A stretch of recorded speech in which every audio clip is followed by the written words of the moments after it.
Good afternoon, and thanks for joining us. In 2026, the City of Prince Albert will limit spending in parks and recreation, and visitors to city facilities may notice a rise in price. On Thursday morning, the Budget Committee voted to cut $50,000 from the proposed 2026 budget for parks, recreation, and culture functional areas, hoping to limit the budget's impact on tax rates. The city plans to make up for part of the $50,000 by cutting $15,000 in spending, and the remaining $35,000 can be generated in revenue if the city stops waiving fees for facility user groups. The Director of Parks and Recreation says the user groups who rely on waived fees won't be left without options, as there are existing grants to support recreation groups. Rates and fees at the Cook Municipal Golf Course will see an increase at 2.5%. A 5% increase in user fees for recreation facilities is also on the table.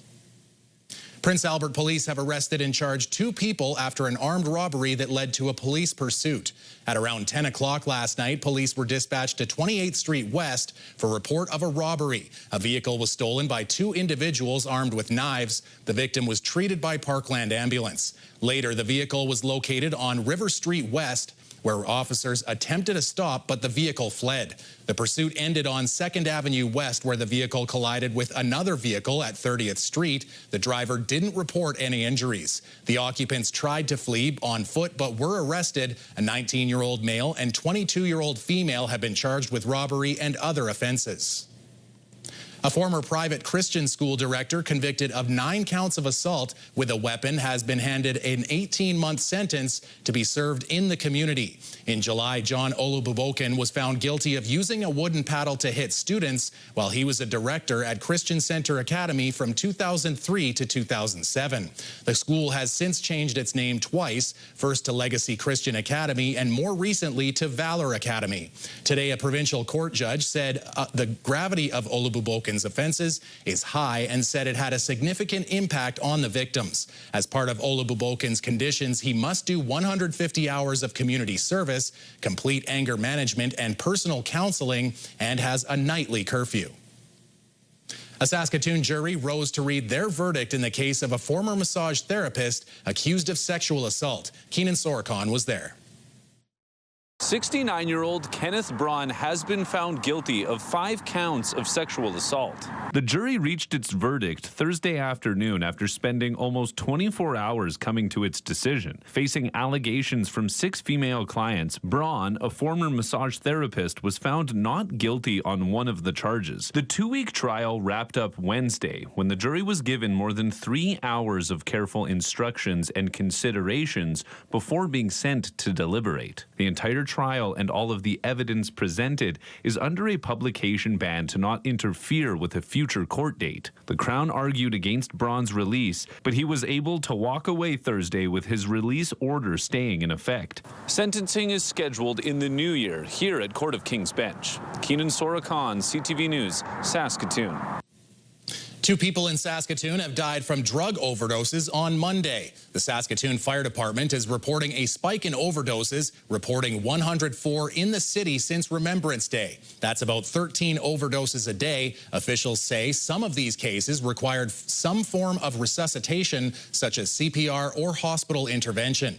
The Ministry of Health is warning of a dangerous drug in the area, saying Narcan can counter the effects of opioids, but not other substances.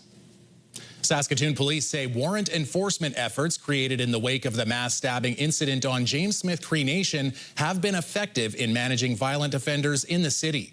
Warrant enforcement teams were expanded and changes to their risk assessment were made so that repeat domestic offenders would be made a higher priority. Saskatoon police say it's accelerated the prosecution of violent offenders and reinforced public safety. But the warrant enforcement unit had a backlog of more than 2,100 criminal code warrants when it began, some of which are no longer prosecutable. To date, the WEU has investigated 2,168 offenders, resulting in 354 warrants executed and 257 arrests. 79 of those were violent offenders and 178 came from weekly warrant threat assessments. A vigil was held at the University of Saskatchewan to commemorate the Holodomor tragedy.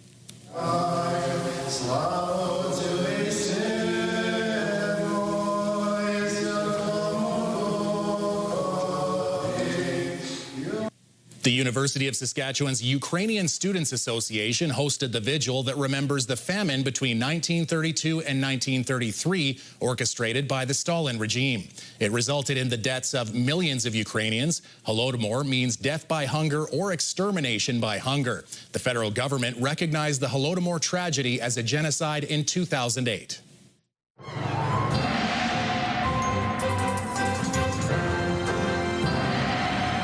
Well, Jeff, a little bit of sunshine goes a long way, and I think a lot of people got to enjoy it today. Yes, it's still a bit on the cool side, but as I often say, above seasonal now, just barely above seasonal in some locations. But yes, a little bit more sunshine. We have seen a hint of melting, but as we go forward, temperatures are on the rise. But then after we get past the weekend, things are going to really start to cool off. But still a fairly quiet pattern across the prairie provinces. There's a big high that's building up, and that is going to stay in place to sort of help us manage the situation with regard to precipitation or the lack thereof. We are also keeping our eye on the West Coast, which is expecting a lot of rain, so we'll talk about that later on as well. The government of Saskatchewan has selected 2 hotels to provide temporary accommodation for people experiencing homelessness. Public procurement documents show the province is spending about $1.5 million on hotel rooms for vulnerable individuals and families. A contract worth about $600,000 was awarded to Country Inn and Suites in Saskatoon and $900,000 to the Travelodge Suites in Regina. The NDP is slamming the decision to put vulnerable people in hotels. Not only is this a horrible use of taxpayer dollars, it doesn't give people the supports they need to get back on their feet. CTV News has reached out to the Ministry of Social Services for more information on how these rooms will be used. The same hotels were part of a 1-year pilot project back in 2024. At the time, the government said the rooms would only be used when emergency shelters were full. The provincial government has introduced legislation that recognizes the heritage of Saskatchewan's ethnically diverse population. The act is named after the provincial motto, "From many peoples, strength." It lays out a framework for declaring special days or weeks that recognize the contribution of cultural groups. Organizations will only have to apply once, and the dates selected will then be set aside annually. What this will do, this act will create a framework so that documentation supporting and describing the important roles that the cultural communities play within the act, and they will automatically be recognized every year from here on moving forward. And it will also provide us with the opportunity to add more. There are over 160 cultural organizations currently operating in Saskatchewan. Saskatoon's city manager says the city is not considering a homelessness levy. A city survey sent to less than 400 people from earlier this month asked residents if they'd be willing to pay a monthly amount to address homelessness. 63% of respondents said they would be willing to pay some amount. At Wednesday's City Hall meeting, city manager Jeff Jorgensen said the city is not considering such a fee and said he was the one who asked administration to explore the idea in the survey. When we come back, a preview of this weekend's Vanier Cup featuring the University of Saskatchewan Huskies. Hear from a coach and some players how they're preparing for the biggest game of their lives.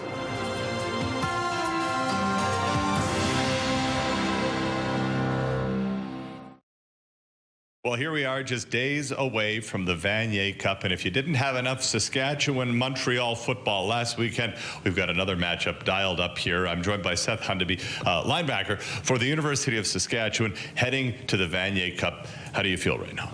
Good. Yeah, no, super good. At the start of the year, this is always the goal game to be in, so definitely happy that we've checked a lot of boxes to get here. As everybody's at this time of year, you just want to be at work this week, right? But the week is now coming closer and closer to the championship game. You see the trophies actually painted on the wall here. What would it mean for you personally to win? Yeah, especially as a fifth year, you know, like this is my last game as a Husky. I'd love to come home with a Vanier. Being able to play in 2 Vaniers and not quite win those games, especially the urge to win one now definitely burns a little bit more, and like it'd be amazing. No doubt about it. Now, obviously, in Saskatchewan, the game is in Regina at Mosaic Stadium. Just talk about what you would like to see in terms of an atmosphere in that building. You know, like there's no doubt that like Saskatchewan loves football. So playing in Saskatchewan, I feel like there's going to be a good turnout, a lot of support. You know, I've had a lot of people just in and around school say like, hey, yeah, coming down to the game. So I feel like there's going to be a lot of fans that are going to come out to the game. You know, I bet you Montreal is going to travel really well. They have a good fan base there. So I bet you the energy there is going to be electric. Mostly, I think anytime you're in Mosaic, the energy is pretty electric. So I'm excited to have one more game there for sure. Fantastic. All right. Well, Seth, good luck this weekend. And just, I guess, one final question. How do you kind of handle those emotions? And what do you tell some of the guys that maybe is in their first game? Yeah, no, being in 2, it's been helpful. A lot of it comes down to it's just going to be one more snap of football. It doesn't mean you got to be Superman. Doesn't mean you got to do anything different. You just got to do your job and enjoy what you do, trust the 11 guys around you, and, yeah, just play football. There's a level of excitement, but I think there's a bigger thing. We're looking at a level of focus and a level of determination. You know, in this group, this is this special group of kids. You know, the veteran leadership here on this group, you know, you're talking about 22-year-old, 23-year-old young men that it's been exceptional. I'm really proud of this group, man. The level of resiliency and just with everything that's happened this year, the guys just keep plugging away, keep playing, and really proud of them. We got one more. We got a few more days together as a group, and you know, 3 hours of football that are going to be fantastic.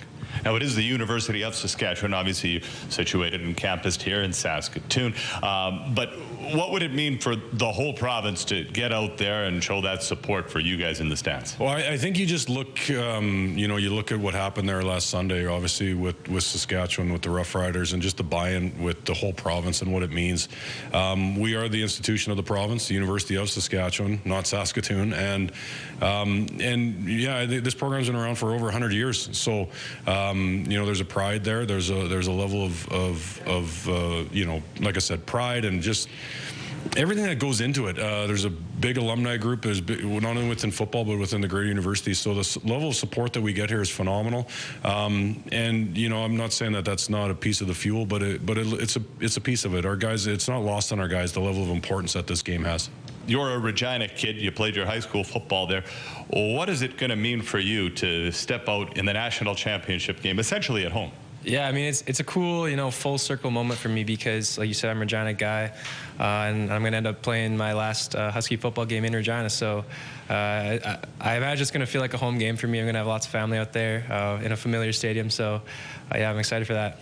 Love that. Now, what sort of familiarity do you guys breed? I mean, obviously, you've had a lot of success in that building. How much of that can you draw upon, especially maybe early when the nerves start to get at you? Yeah, I mean, one thing that's nice is it's pretty close to home, right? It's not a plane ride. It's a quick 2-hour bus ride. So that aspect will be nice, but also just we know we're gonna have a lot of fans there too. So we know our fans are gonna be traveling. We know they're gonna pack the stands. We know they're gonna be loud and cheering for us.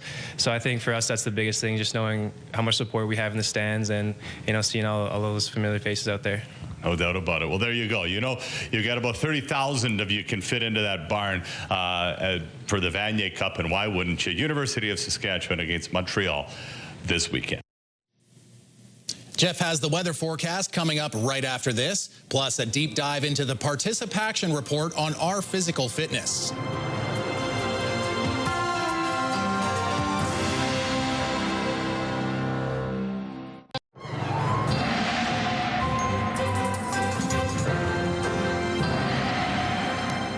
All right, Jeff, you've got a microphone on, so in this sort of event of the weather, we're going to have to keep our language down and keep it clean. Yeah, exactly. So I'll send it to you for the weather.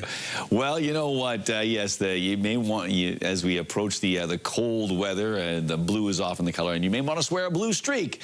That's where I'm going with that, because things are getting significantly colder. But But that's next week. For the weekend, things are looking quite nice. Big high pressure area that's really making a big difference in terms of us holding on to the warmer conditions. But let's take a quick look at what we've got going on in the future cast. The pressure lines getting a little close together, but they gap out fairly soon. A little something sliding into northern areas, but central and southern Saskatchewan, we don't anticipate anything in the way of precipitation. -8 in Spiritwood overnight, -11 in the Battlefords. The same for Canada Lake, -9 in Birch Hills, -10 in Rosthern, -9 as well in Nipawin and Melfort, -9. And a lot of these places dealing with clearing skies and the possibility of some fog patches overnight. Temperatures back on the plus side of things for Spiritwood and the Battlefords, 2 degrees, and then -2 for Canada Lake, -1 for Birch Hills and Rosthern, Melfort, and Nipawin. So a fairly, consistent temperature pattern there. -11 overnight for the Prince Albert area. Less cloudy conditions, some light and variable winds. And then tomorrow, -2 degrees for a high with mainly cloudy skies. Winds out of the southwest at 10. And then as we take a look at the long-range forecast, as you can see, 3 degrees on Saturday, 2 on Sunday, starting off the work week at -2 with a chance of flurries. And that might be about 5 to 10 centimeters of snow. And then as we take a look at the rest of the week, a slow trend downward. By the time we get to 1 week from today, we've got ourselves a temperature of -9 for a daytime high. So a lot more crisp than what we've been dealing with. Yeah, and you could definitely feel the minus this morning, and way to go to keep it clean and, as you said, not blue, because we're kind of on the subject about it. Everybody was probably talking about it at the dinner table on Tuesday or Wednesday. As the euphoria of the Riders Grey Cup victory starts to wind down, some fans are voicing their displeasure with how the organization represented themselves amidst the celebration. The concern comes from Tuesday's parade down the Green Mile and at the Legislature building in Regina. Players were seen drinking alcohol and smoking cigars throughout the event. But the biggest concern by some was some of the swearing during the speeches, especially from head coach Corey Mace. How about your mother Saskatchewan Rough Riders? If any of us were bad people or horrible role models 364 days of the year, then I'd say, we should do better. We can understand that. When he talks to his players, even if there's a camera around, I think that's fine. Let him say whatever he wants. But when he's out in public, in that respect, it's being, it's being presented as this wonderful celebration. I think that you have to be a little bit more guarded. Despite some of the negative concerns, there were many who praised the Rough Riders for their exemplary service in the community throughout the season. Do you have a community event you would like to promote? Or maybe you'd like to draw attention to your organization. Let your local CTV station help you spread the word. Contact us at 306-922-6020 or email panews@ctv.ca. You can appear on CTV Prince Albert's News at 5 and get your message to our viewers.